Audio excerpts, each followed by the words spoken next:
To go ahead, we're going to start. Thank you for joining us again on this second session of P&T Tea Talks. My name is Eduardo. I'm one of the tea specialists at Paper and Tea, and today we are staying in the East.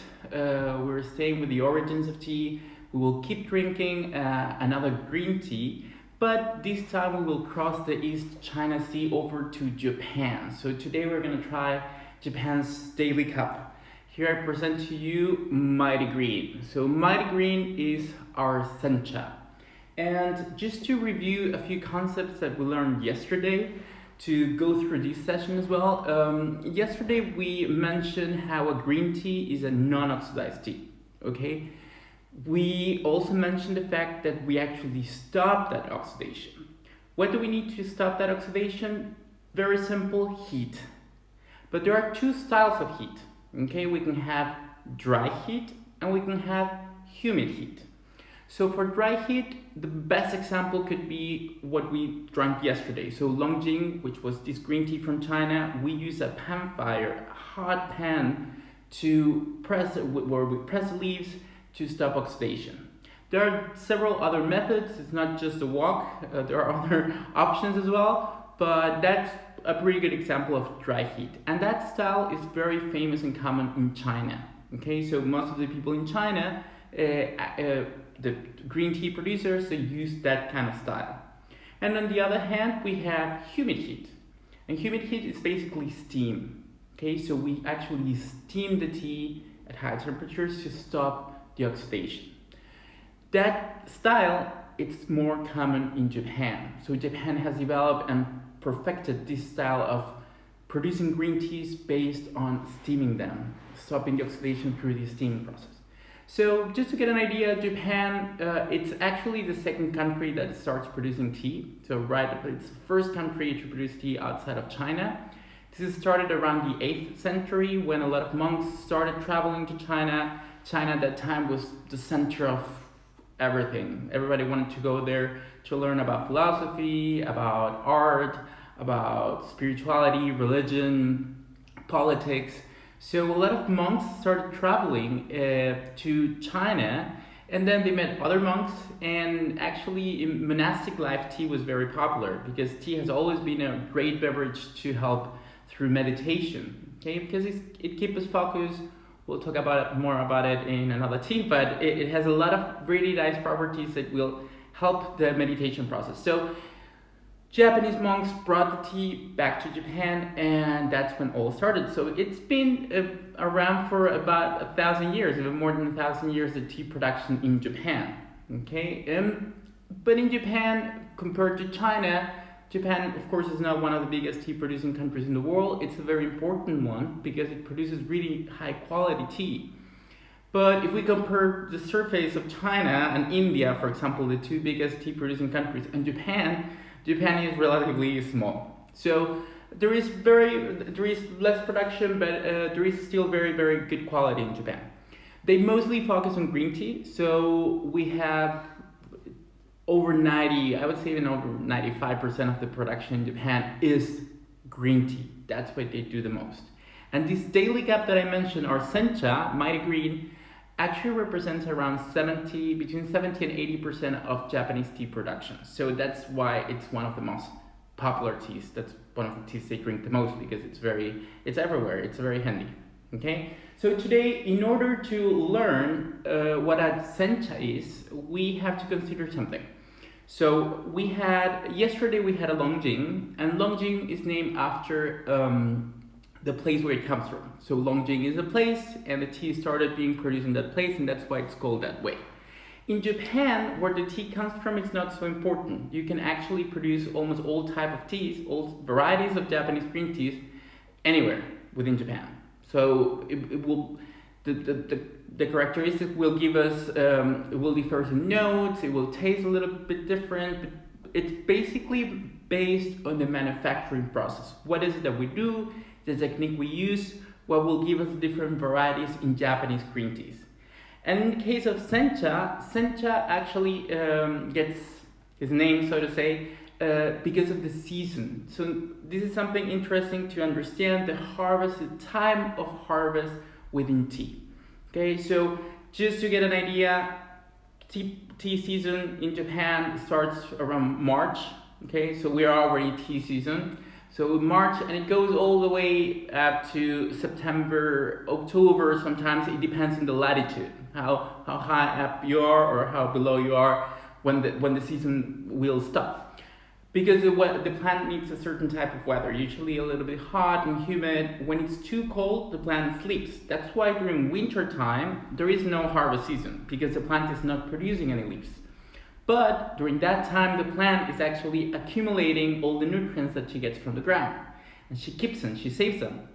And she's waiting for the warmer times to appear. So when springtime starts, so the weather starts getting a little warmer, all these first leaves that come out, they'll be full of all the compounds and different nutrients she got from the soil and she kept throughout this time. So usually those first harvests are extremely complex. This applies to all teas. That's why spring teas are so famous all over the world. So that first tea has a certain name. We call it, in Japan, it's called shinsha, which means new tea. Once the plant has stabilized and starts producing tea with the nutrients that she's getting, we sort of go into sencha season. So sencha stretches for a long time. Actually, it's like mid-spring and it goes into summer and it goes into autumn. Until then we start getting another tea and we can talk about it some other time. So sencha, that's why sencha is one of the biggest productions in Japan, because the time of harvest is actually very, very, very long. Okay? Sencha literally actually means steam tea. So it's actually the essence of how Japanese teas are made, by steaming them to stop the oxidation process. So what we have today here, I'll show you the leaves. So I'll go into the preparation. I have a big chunk here. So you can see once again, since we stopped oxidation, the leaves are pretty green, actually like a darker green than the one we saw yesterday. Yesterday, remember, we pressed it with a pan. It was like sort of roasted, so it was a little yellowish. Here we have a very nice bright green tea. Usually because of the process in Japan, everything is done mostly mechanical, so the leaves get pretty broken and they are a bit dusty. It's not just like the whole leaf that we find in most of Chinese green teas, but that doesn't mean that the quality is less good. So for this preparation, I'll also go very traditional. I'm going just like we did yesterday, Kung Fu style. Today I'm going to use a kyusu, our tokoname kyusu, we call it at Paper and Tea. As you can see, the teapot is a little special. It has a handle on the side. Okay, it's a side handle teapot. And the name tokoname actually refers to the place where this teapot is made. So there are certain places in the world that are famous because of the composition of the soil. The clay that we can get in those places, it's very rich and actually enhances the flavor of the tea. So there are some famous regions in China, some famous regions in Japan, and actually tokoname is probably one of the most famous ceramic clays in Japan. So we're going to be using our tokoname kyusu. I'm also using a full serving pot to do this preparation. And once again, East Asian style, like most different to the Western way of brewing, the way that we usually do it. We use a lot of tea, little water, short infusion time, and multiple infusions. Okay. So we'll put this here. There we go. So once again, as we're preparing a green tea, we are going to keep the water at lower temperature. So for this case, I'm using 80 degrees. Again, same as we used yesterday. Usually the more delicate, the more premium, so to say, the green tea is in Japan, the less temperature we use. Okay, so here for this kind of tea, for sencha, we would go usually between 70 and 80. So I cannot read. I won't tell you yet what it smells like. Let's go for the brewing first. As I said, very quick brewing, 80 degrees. The kettle I mentioned yesterday, it's the tea fellow kettle. it lets me actually set up the temperature and keeps the temperature at that time. So I already set it in 80 degrees, so it will stay like that forever. So here we have our Sencha or Mighty Green. We usually, when we are steeping these kind of teas, we don't want the lid to stay there. We usually want it to breathe a little bit because otherwise it gets a little overcooked. So here you have the liquor. It's compared to the one we had yesterday, it's a brighter green. It's more intense, more green. The other one tended to be a little bit more yellowish, but it's not so clear. Usually, like Japanese green teas, they tend to be a little bit like dull. They usually are not so bright as like a Chinese green tea. There we go. And they are a little dull. They have, because of the fine leaves, there is a lot of like dust, there is a lot of particles in suspension in these type of teas. So I'm also going to smell the tea. I know you're not here, but I'll try to share with you what we can experience. If we can think of the manufacturing process, so the making give us all the smells, all the aromas. So as we mentioned, for example, in a Chinese tea that we are actually pressing the leaves against this wok, we develop a lot of like nutty notes and toasty and roasty. Since this tea actually went through steam, through like a steam room, it was very well treated. So in a way, it contains a lot of that freshness of the tea plantation itself. So we can smell a lot of like fresh cut grass, like we usually refer to like very grassy. We can there is like kind of like herby, like fresh herbs. It goes a little bit more away from that cooked vegetable, nutty, roasted notes that we can find in a lot of Chinese green teas, and it tends to be a little bit more fresh. Okay, some like tomato leaves as well, and one of the aromatic things that we can find in a lot of Japanese green teas, is some marine notes. We can relate it to sea breeze, to seaweed, and that's pretty understandable because Japan, of course, is surrounded by water. There is water everywhere. Almost all tea plantations are within a very close distance from the sea anyway. So I'll go ahead. As you know, well, if you're drinking a sencha as well, a sencha with me, we're publishing the tea every like a few hours in advance every day. So if you happen to have it at home, I will suggest you to sit down and have the cup with me. So as I said, we can slurp as much as we want, especially if we're alone.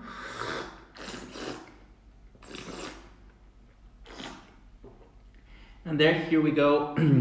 These teas, senchas, it depends, okay? So sencha, we have different qualities, we have different price range, because we have some senchas that are harvested earlier in spring, so they still have a little bit more complexity. It stretches through a long time of years, so we'll have variations in temperature, rain, etc. And also it will depend on the location, because since sencha doesn't necessarily come from one place, it comes from all over Japan. It will depend on where this sencha was cultivated. So we have different styles of sencha, sort of like they all have the same spirit, so to say, but we'll find differences between one another. So, but this compared to the other one, it has a little bit more astringency. We can feel some of the aromas. It's very coherent. You can feel them in the cup as well. But it's not something extremely complex like yesterday. Yesterday we are putting our videos, we're trying to do it fast, but we're putting them in Instagram TV. So if you haven't watched the video from yesterday, you will be able to watch it, because there is a lot of really nice information there that could help understand some of the things I'm talking today. So for these teas, one of the key things from yesterday was complexity. It was a tea that has a lot of layers, but a sencha is a daily cup. A sencha is a tea that you drink every day, that tag along with you, that while you're studying, while you're working, while you're doing something. It's not necessarily, depending on the quality, there are some amazing senchas, but it's not necessarily a tea that you will sip to just, I'm going to sip my tea.